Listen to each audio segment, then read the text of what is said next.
As of 2020, Kenya counted 400,051 students enrolled in technical and vocational education training, nearly 3 times more than in 2013 when the initiative was established. Since that year, the number of students attending the upper secondary qualification program as well as the count of TVET institutions has been keeping an upward trend in the country. Today, we continue shedding light on the TVET way by looking at how the International Labour Organization is facilitating vocational centers in Garissa County. Also coming up on the program today, Tech to eliminate crime, how Samuel is putting his tech skills to use in the fight against crime in the city. Ajira Digital in Watamu, online work is work. Ajira Digital spreading the gospel in Watamu. And this is actually a very big news for Kenyan youth who spend a lot of time on the social media.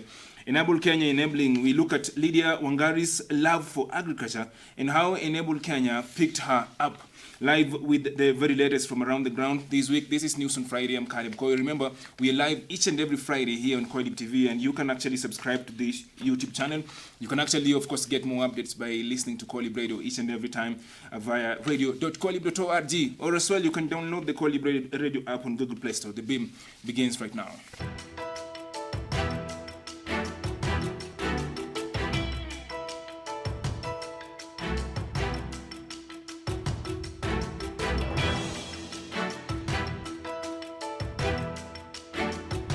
This is News on.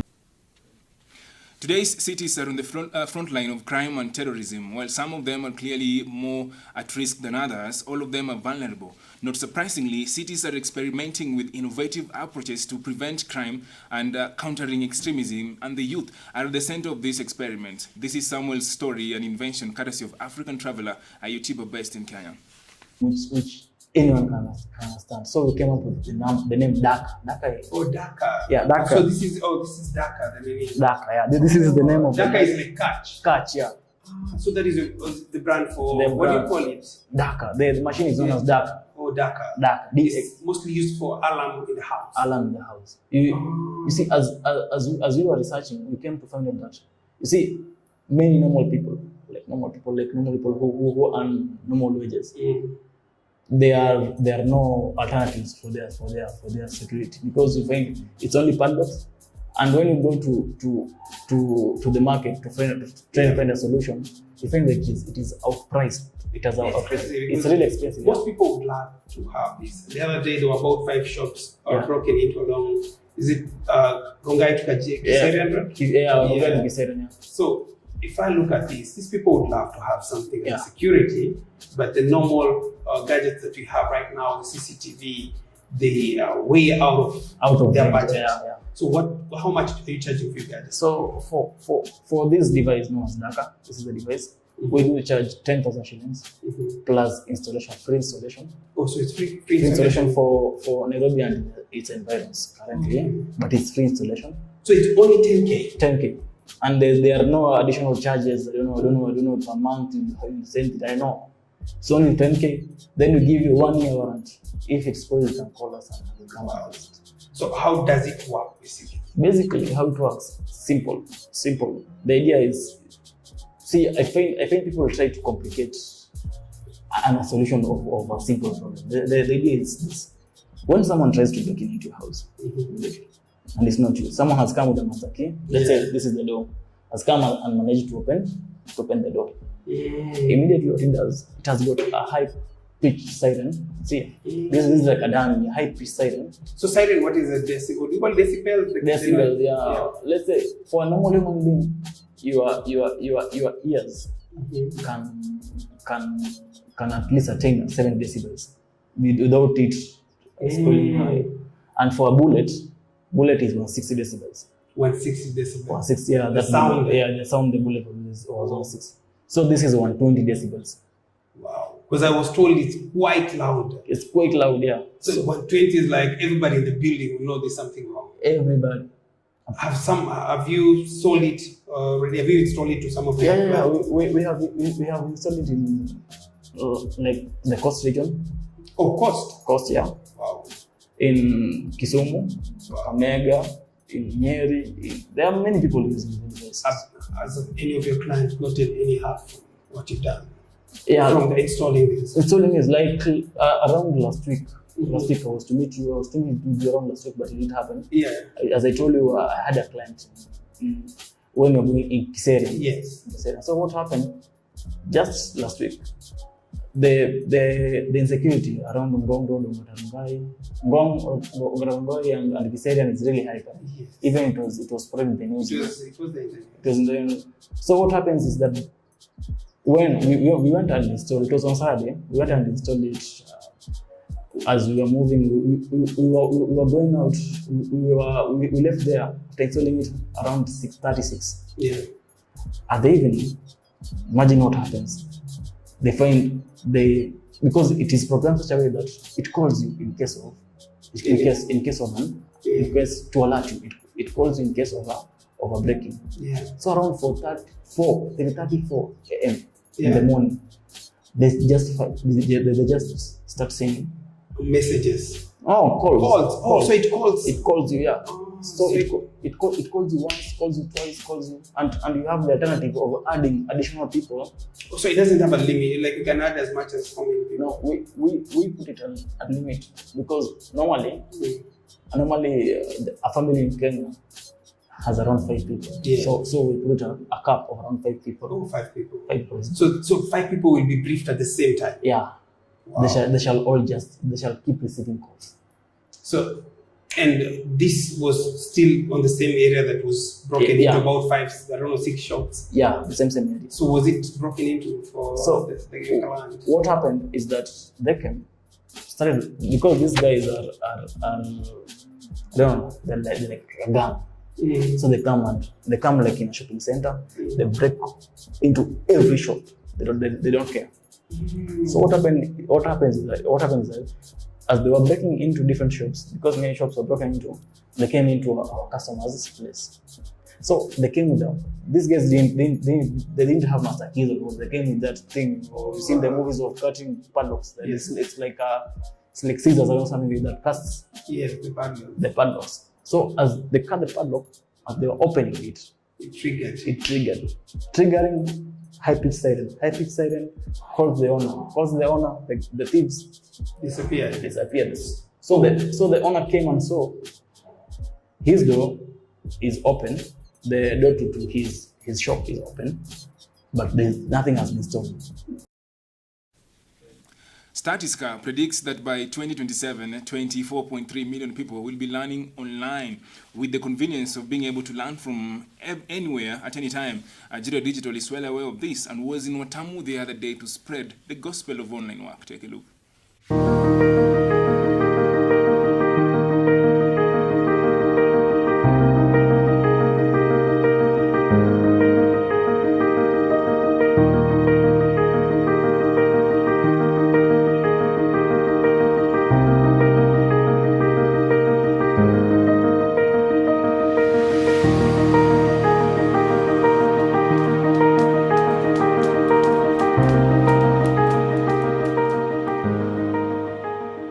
The people that make this country tick. You are the people that we entrust as leaders, as change makers, and as the people who not only manage centers, but actually you're hopefully changing youth for the better and for the future and giving them opportunities. So if you look at your workspaces, it is very, very complex. Why it is important for you to define the workspace is that it will dictate the mode of communication, the tone of communication, the means of communication, and even the behavior patterns. Because the center managers work with a wide range of stakeholders in the communities, ranging from the CDF officers, collaborators that involves institutions, we needed to have a better way of engaging our collaborators to make our engagements more fruitful. Remember, you are a leader, isn't it? Are there cases where you pick others to assist you? Because the moment you appoint somebody to speak on your behalf, and you want to use that as an example, he must portray the formality and the image of Ajira. Our vision was to enable Kenya become a global hub for online work. So you became a key pillar for this program for it to excel. Ajira is a very transformative program. It has been very incredible in terms of supporting me in career growth. My first interaction with Ajira was when I was trained in Kenyatta University. After training, I took the chance to join the Ajira Club of Kenyatta University, where I used that platform to do peer-to-peer mentoring throughout the rest of my time that I was in school. I am an Ajira success story, so that's the first step of how I got into Ajira. Ajira has gotten me out of really tough financial situation that I was in, and so I really wanted to impact my community with the skills that I got that really assisted me. I was sent to Galole, which is very close to my home. First of all, people didn't really know about the Ajira digital program. When they hear online work, they hear scam, scam, scam.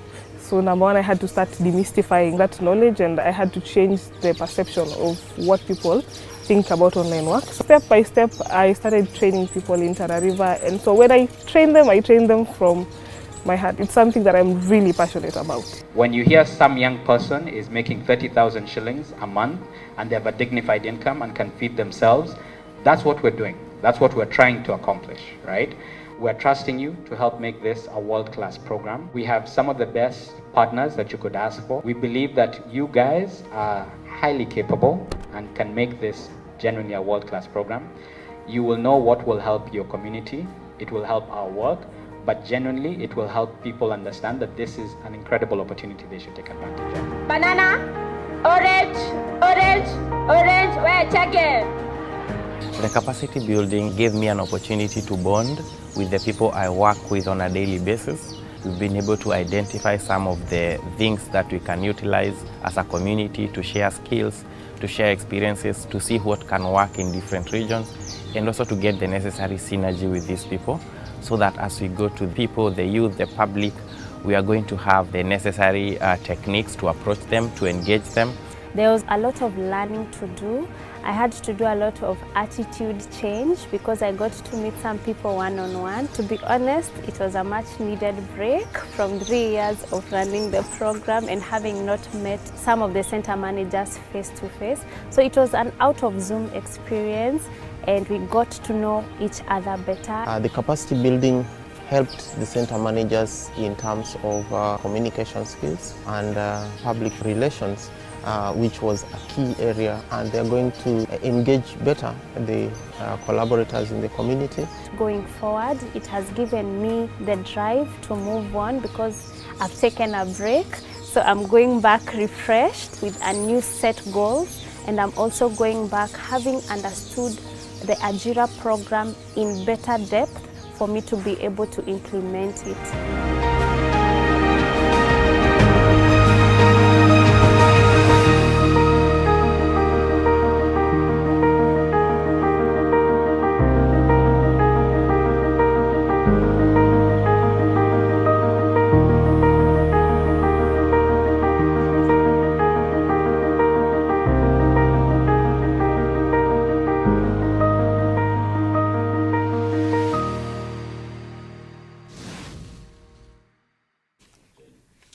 The Enable Youth Kenya is a skills and capacity development program for youth. It largely entails training of youth on agribusiness skills and development of business plans, providing mentorship and linkages to markets and financing. The training is conducted in selected incubation centers which are rehabilitated and outfitted to cater for better interaction, networking, and exchange of innovative ideas. Lydia Wangari, one of the incubatees, shares her incubation journey at the Dairy Training Institute in Naivasha.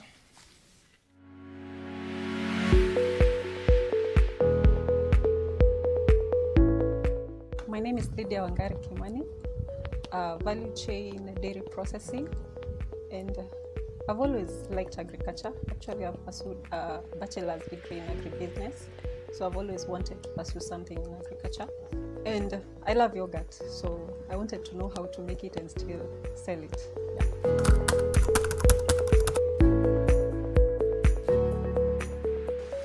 My dad sent the poster, the PDF for WhatsApp. That's how I learned about it and applied.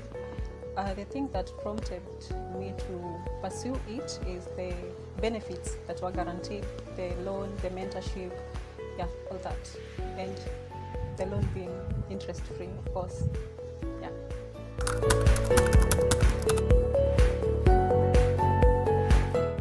us, it was great. For the processing group, it was great. And we commend DTI for that, and even you for the online classes and stuff. Yeah, my experience was good. I can't complain about that.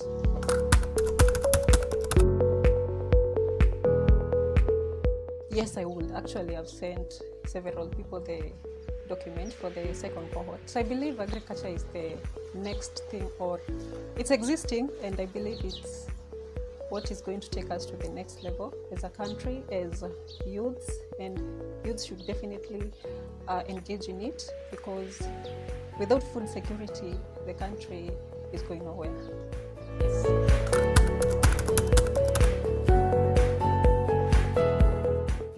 I see myself as an established entrepreneur in dairy processing, and engage in other processing activities like butter making.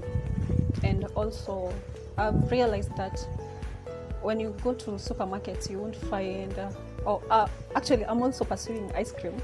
So you don't find the ice cream mix in the supermarket shelves. So I'll want to establish that too.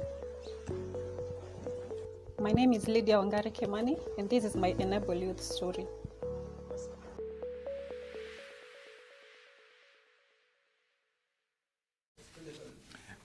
The East African Community, EAC, is a regional intergovernmental organization founded in 1967.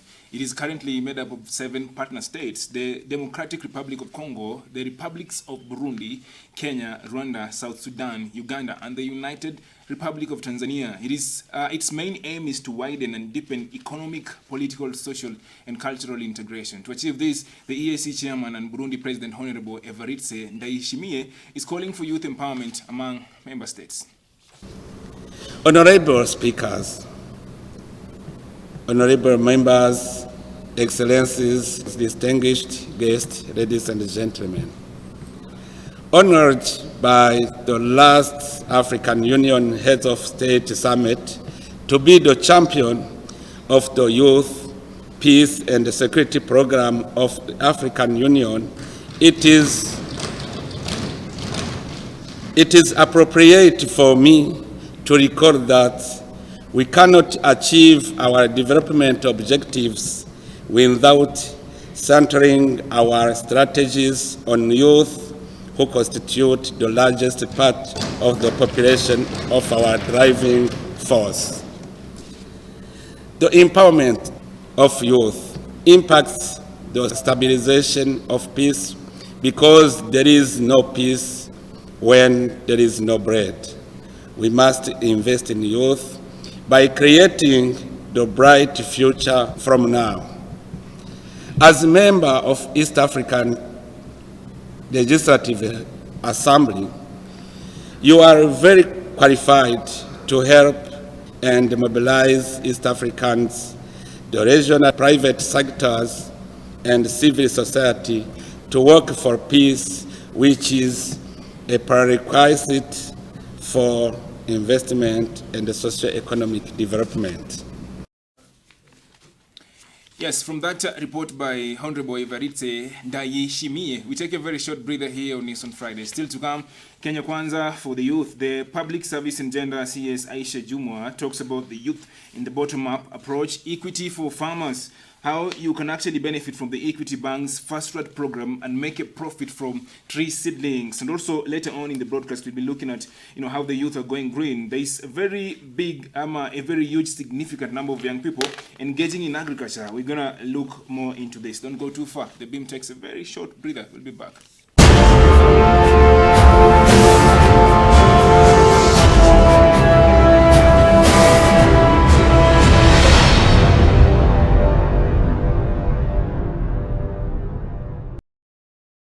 We are Koalib TV.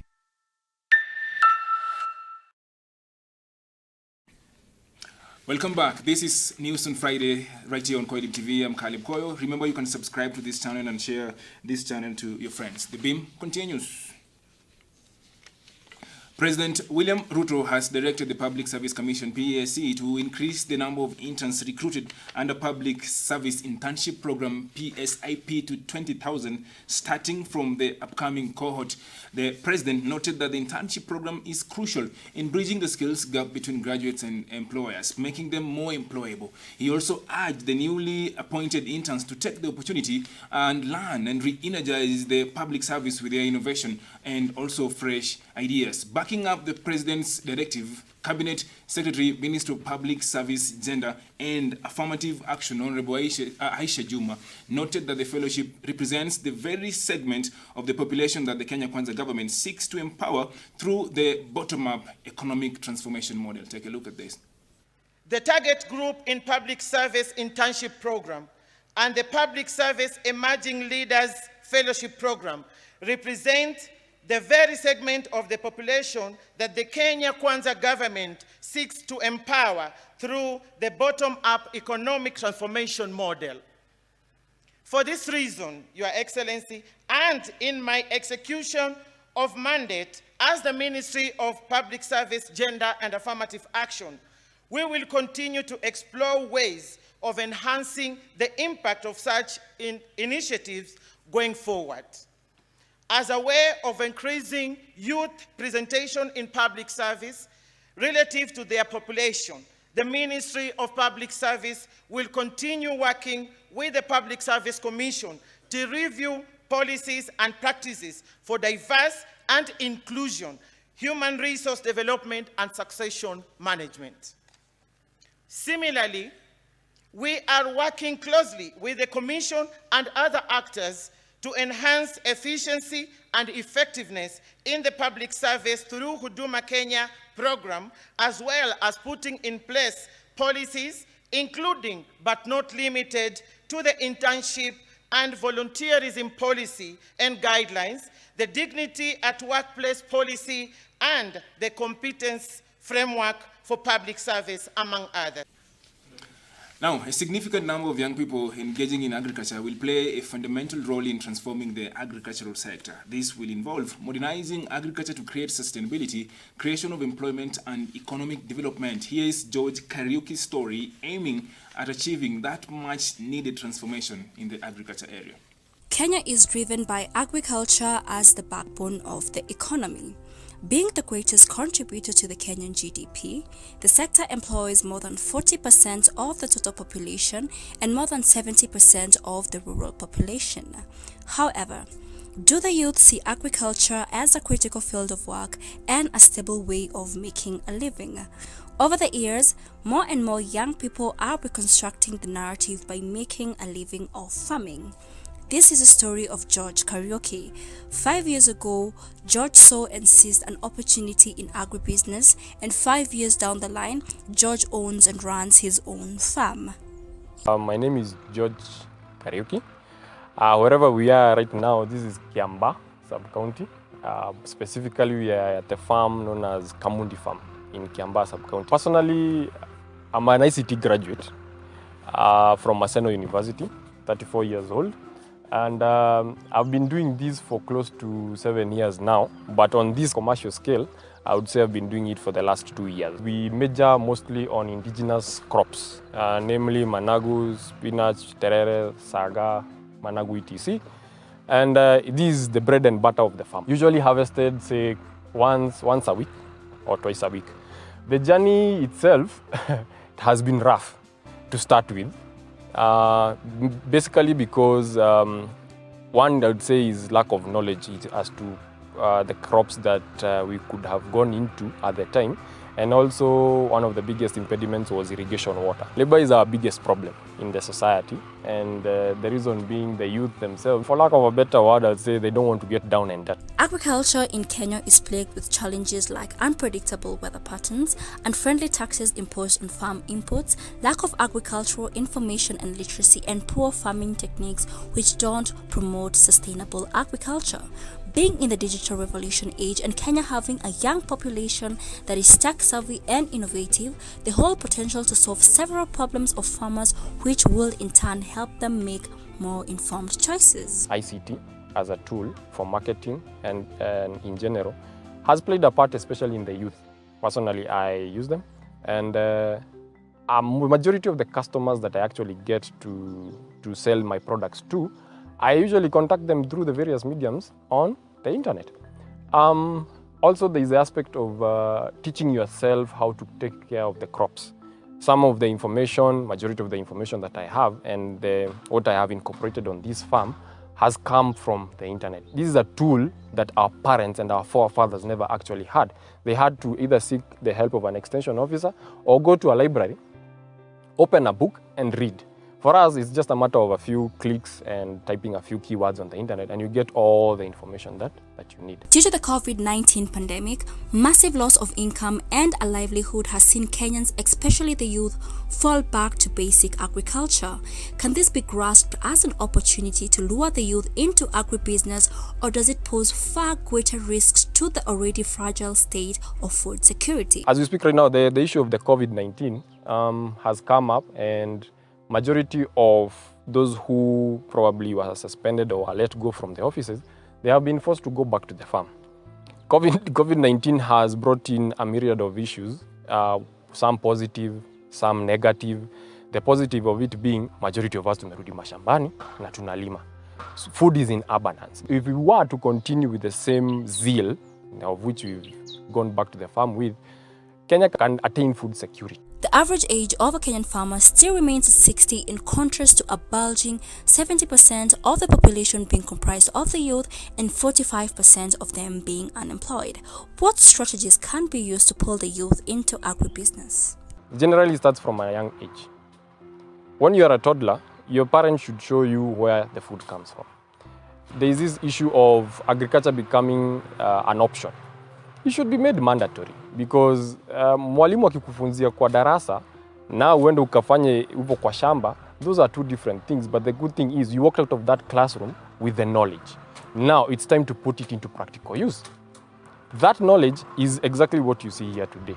The government can take the opportunity to bring back the youth to farming. There are several ways that they can do so. For example, the Galana Kulalu project, they can use the youth to give them manual jobs there. Even if they are going to mechanize the farm, they can also have a chance whereby they can teach the youth how to run those tractors. Farming is a skill, not an idea. You have to get down and dirty. It has been a journey of about 5 years plus, now called it 7 years. Mentorship programs and incubation hubs have been created over the years to equip the youth with the necessary information and skills to thrive in agribusiness. What is the critical role of mentorship? Can be able to take advantage of mentorship programs and also incubation hubs that have been created in our country. A very good example is KCB. They had come up with an incubation program, although I can't remember the exact name. I was part and parcel of it. I went through the interview. It's unfortunate that I was not selected, but nevertheless, probably somebody who was better than me got the opportunity. But in general, those incubation hubs and mentorship go a long way, because I personally have a mentor whom I usually speak to probably every now and then, and I relate with him in regards to where can I get market. My spinach or my managu is going haywire. I have this issue. Him through his own experience will tell me, you can either use this and this product or look for this and this pest on your farm. It is what is creating all these issues for you. When it comes to the incubation hubs, I've noticed that they have proved they have created a very good angle where we are getting seed money to start up your own method of probably doing some value addition, whereby if, for example, I was doing something like strawberry, I would get an opportunity from a certain incubation hub. The prize money, I will use it to create maybe a juicing plant. I'll do value addition and maybe incorporate that with yogurt. I'll do flavored yogurt with strawberries. Or nevertheless, maybe I'll get an opportunity to export my produce abroad. So if the government was, or the CSR from, say, the banks, the other institutional bodies that are affiliated with agriculture, maybe they could walk down that path and bring in the youth. You never know. It might be the one avenue that we've been looking for to ensure that the youth can now come back to agriculture. Because the average age of a farmer in Kenya is around 60 years. We should be farming at an early age because we are subdividing most of our properties to an alarming rate. Because especially in central Kenya, you will find that if I own a farm of about an acre, I will subdivide it to my children. That is not the right way to go about things because you say maybe in the next 30 years or so, we will be suffering food security at an alarming rate because we've subdivided our farms. They have become uneconomically viable to produce enough for our population. It will go a long way in helping Kenya achieve food security in general. We might start the journey with you today or tomorrow, but at the end of the day, you're most welcome. Youth engagement in agriculture is pertinent in the attainment of food security. Only then can we have a critical mass engaged positively in coming up with sustainable food solutions, promoting sustainable agriculture, reducing the staggering rate of unemployment amongst the youth, and promoting economic development. Thank you so much, dear viewer, for your time. Like, share, and if you'd like to be featured in the Youth Converse, drop a comment below.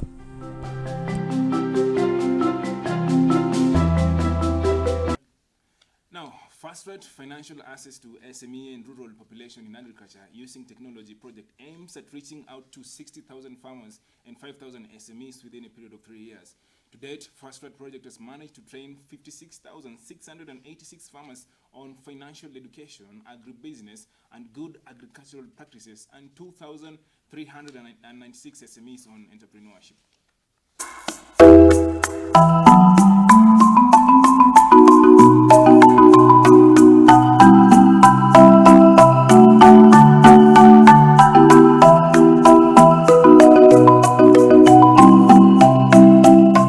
Jina yangu naitwa Tyson Mbogwa, niko na 30 years.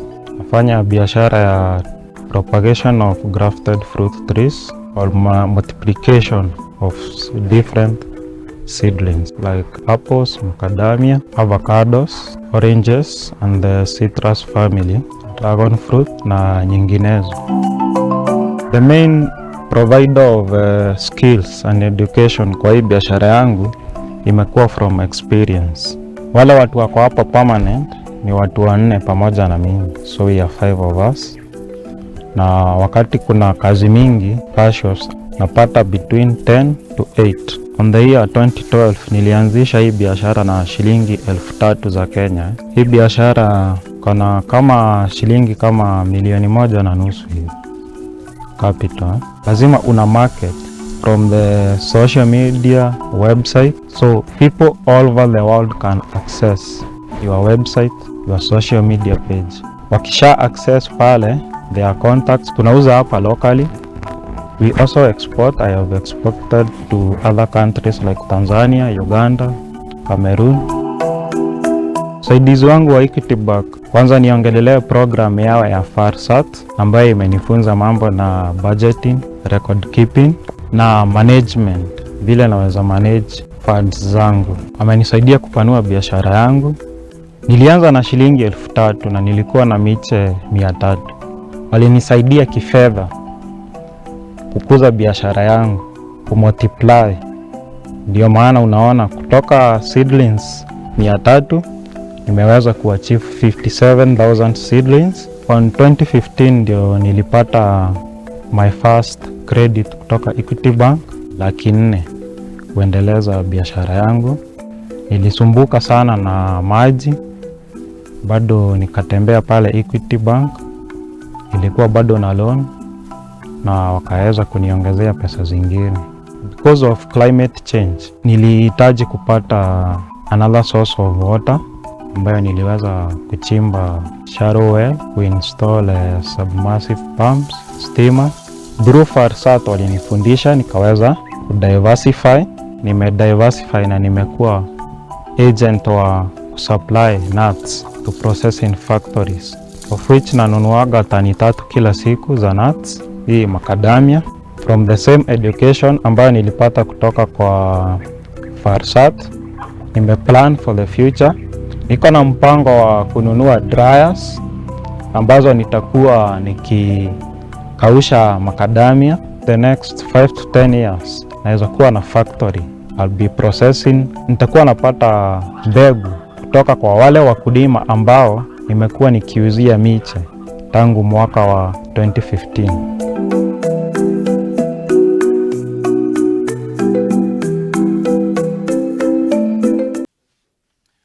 The youth have been facing a lot of challenges in the past years, hence barring them from achieving their full potential in the society. One of the greatest challenges in youth empowerment and participation is how to ensure that young people are passionate about causing transformation in Kenya.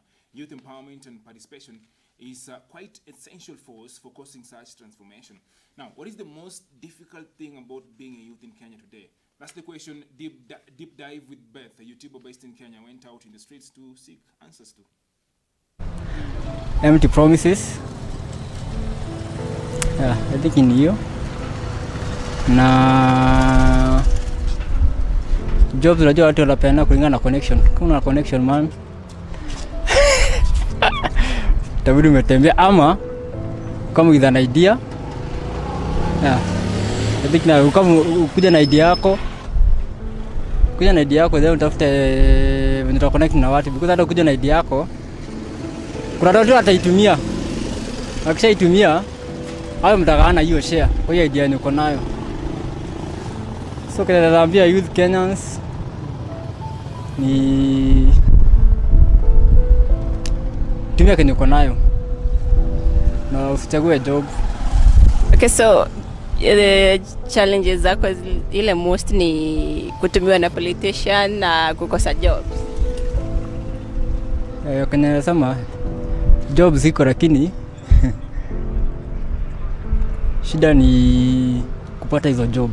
Job ziko lakini kuzipata ndio shida. Kwa sababu ukienda pesa uitisho do ama kama una connection kwa hizo job wewe uzipata. So kuna zenye job zinakuwa genuine na kuna zingine zinakuwa lazima uhitaji connection. Job ziko. Kwa sasa inahitaji connection. Ama uko na do. Yeah. So sasa hivi unaona hali venye sasa ni hard. Unafaa tu kusikilia na business yako yenye utafanya. Sasa mfano atakaa ni business yangu ni kusikilia tu. Bila hii business kuna food, kuna nini. So I have to struggle myself ndio nijue what next. Eti nianze kitu na hali nini stuff kubwa ndio nifanye. So naona hata ma student wako nini wako campus eti yao wanasoma na amani. So naona akiambia madhe nitumie kitu anakuambia ni kubaya naona. So mimi nataka kuambia mayouth kitu moja. Manze just to struggle na kenye utapata tu. Without hiyo hakuna place utaenda. Sai challenge zenye iko watu wanalia vitu zimepanda, hali mbaya. Unaona food watu wanashindwa kununua do. Sasa hii nikienda na dhao kwa supermarket hiyo ninanunua vitu mbili. So the process dukani venye ni president alikuja ndio hali kakuwa mvua na yenye sangi na nyesha tu once na hacha. So that one ndio nasema tu just pray to God to do what next. Ni kitu tu mtu anaweza sema sasa hii life ni ngumu ni financially. Si job hata ukijiwekea hailipi. Kupata job yenyewe ni ngumu. So una survive tu. Kilipa rent, umekula food, na ngoja the next day. Do you have faith in the government today that they may bring any like change? What would you want to see from the government today as a Kenyan youth? Siku hizi mostly government sasa ukitegemea ni upige hustle kuinje peke yako. Yara wakitengeneza life uko nje. Si ati uko na job kwa gava, si ati watakusaidia unless wa fix economy. Sisi bado tunasafa. Nabidi tu umejitegemea. Do you have hope about the current government? I don't know. Sijui. Actually sijui kama tuko na hope ama hatuna juu. Kila sasa ndo wameingia. Kila mtu akiingia kila mtu anakuanga na hopes. So maybe time will tell. Okay, sahi mwana youth mwenye kwanza amesoma, ujue saa hizi ako na disappointments.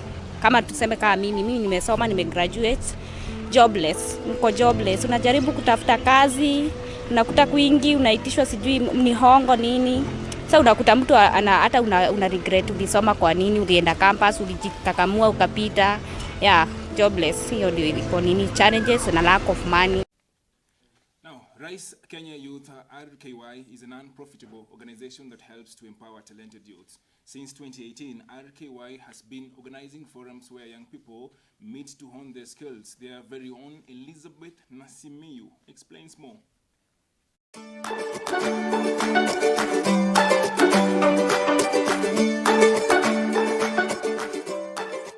Welcome to our RISE Kenyan Youth Organization. My name is Elizabeth Nasimiyu, and today I want to share about the students who have been coming here, the benefits, and as well as to the community and the society.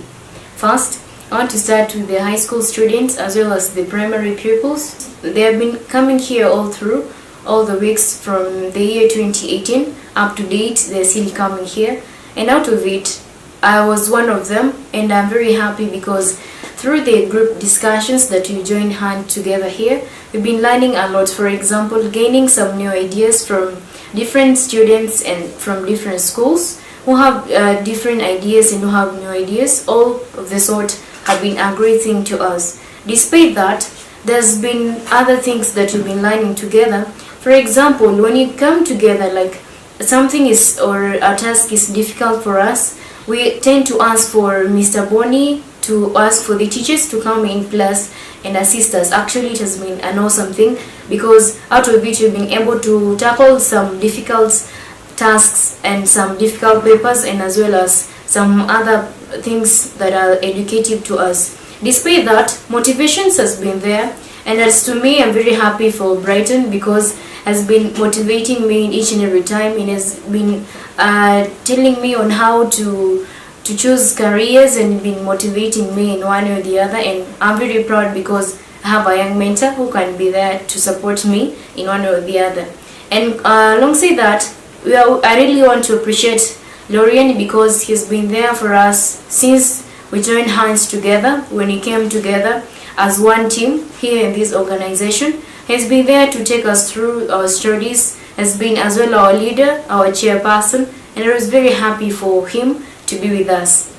The community outside there is very happy for this organization because many people they are getting services, be it learning computers, be it scratching activities, be it walking to their places and actually getting help to them. And through the computers which are here, people are learning so many activities. For example, the typing skills, and actually I'm very happy because most of the people who come here, they are very wonderful, they are very happy, they're really grateful for your support. Actually, that is my sincere greatness to you all for being supportive to us, for the leadership of Mr. Boni together with other people, and for Dan here who does photography work. We are very happy for that. And actually, we're looking forward to become the next leaders who will be doing great things here, and are really happy. Thank you.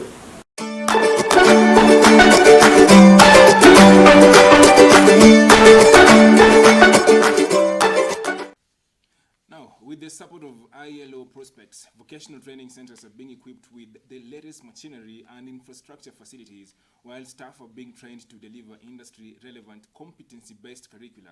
These investments will reduce the skill gap and improve employability of host and refugee community, of course, which are majorly the youth. Like you're about to see, ILO are doing so much in Garissa as far as this story is concerned.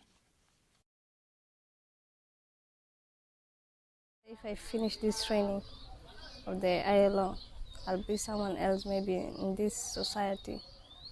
Yeah, exactly, here in Garissa. I want to be someone else. I want to build the future here in Garissa so that I want to show them kwamba welding is not only for men. Even I've done mechanical. I've graduated, yeah, and now I'm doing welding too. So I'm sure that I'll succeed in life. Nimeona iko na market kubwa sana kwa sababu majority, Garissa is ni mahali ambao Somali wanaishi wengi, na ukiona sana ni watu wengine kutoka other places of Kenya ndio wanafanya hiyo kazi ya welding. Na nimeona mimi Msomali ambaye anaishi hapo Garissa nikifanya hiyo course ya welding lazima nitapata market na watu watanikujia kuniita kuniambia kuja fanya hivi ndio lazima nitapata pesa. I'm about to finish my course motor vehicle mechanic, and I think motor vehicle mechanic and welding have some kind of relationship. That's why I prefer this course, welding and fabrication. It can give me a good income, of which if I open a business, a shop, whereby I'm doing only welding, fixing of metals, doing, dealing with the main gates, in so many ways of fields, I can see welding can pay me and can give me some good income of living. Niko na morali sana ya kwamba hakuna kitu siwezi, and I can beat all these boys. Yeah, I can be the best among them.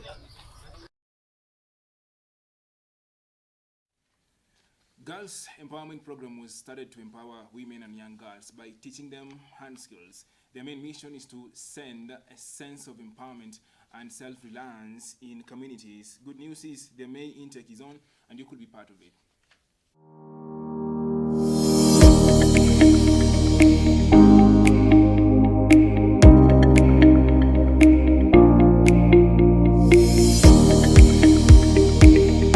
My name is Mary Gitau. I am the matron here at GBIAC.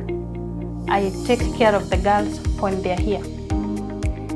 JEP program, which is Girls Empowerment Program, was started to empower women. We give them skills, hand skills.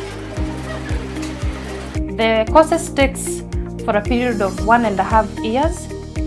After that, they go outside when they are very self-reliant. The courses offered here are agroecology,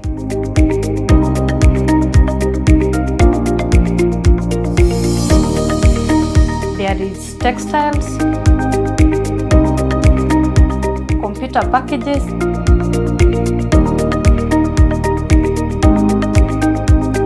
and fooded beverages. Welcome all to GBIAC. We have May intake beginning on 3rd. Karibuni sana, we get empowered all. Thank you.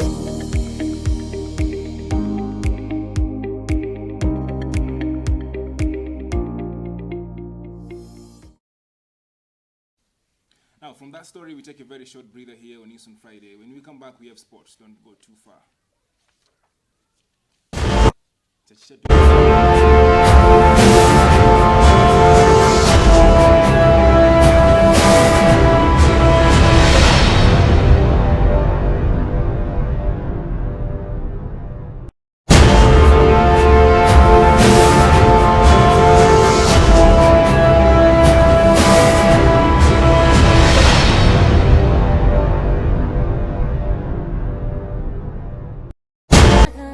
The future is youthful. The future is skillful. The future is you.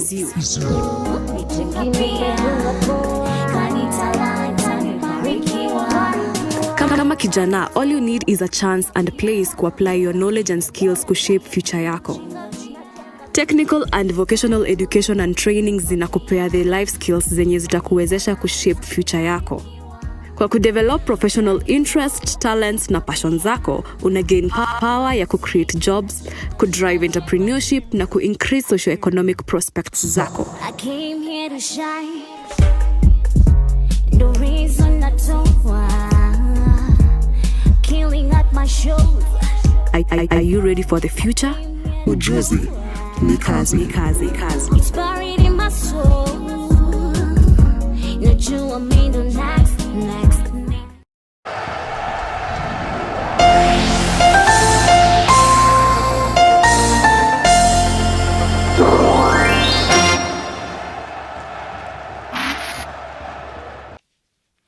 Now, let's talk sport now. This is News on Friday, each and every Friday here on Koilib TV. Now, Kenya women's national football team, Harambee Starlets, have suffered a huge blow following the cancellation of a planned friendly against Albania. This is the second time Harambee Starlets are actually being cancelled. Remember, this is actually coming at the back of their ban that was lifted back in November. The other friendly that was actually planned saw Harambee Stars beat Iran 2-1.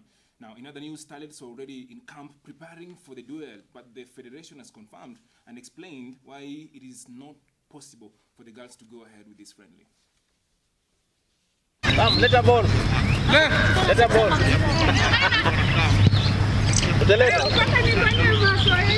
Let a ball.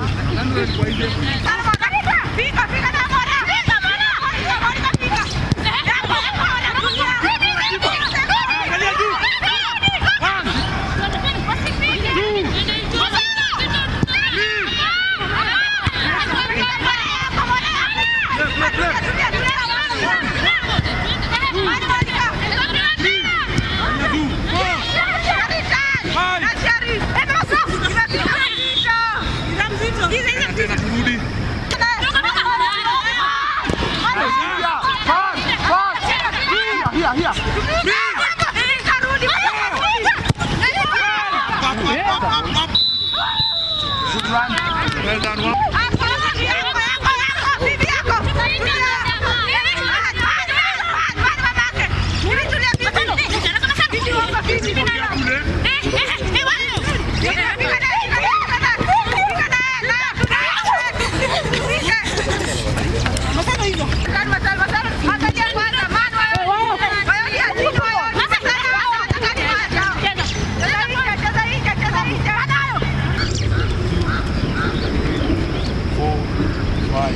Mi kitu ya kwanza naweza shukuru makochisi wangu kwa hiyo opportunity wamenipea.